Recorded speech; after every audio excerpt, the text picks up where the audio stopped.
అయినా ఈ ప్రపంచంలో మంచోళ్ళు చెడ్డోళ్ళు అని ఉండరు వదినే. మంచి పరిస్థితులు చెడ్డ పరిస్థితులు మాత్రమే ఉంటాయి. ఏదైనా మనం చూసేదాన్ని బట్టి ఉంటుంది వదినే. అయ్యో దేవుడా, ఇన్ని రోజులు నన్ను నేనే మోసం చేసుకున్నా.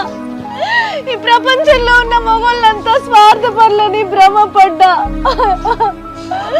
నాలాగే నా చెల్లి కూడా ఉండాలని ఎందుకు నేను స్వార్థంగా ఆలోచించిన.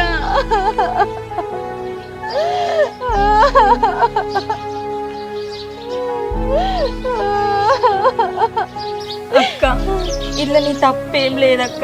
నేనే నీ మనసు అర్థం చేసుకోకుండా ఈయనకు నా మనసు ఇచ్చిన. నన్ను క్షమించక్క. ఇట్లా నీ తప్పేం లేదక్క. నేను చేసిన తప్పు నేనే సర్దిద్దుకుంటా. మిమ్మల్ని విడదీసిన పాపం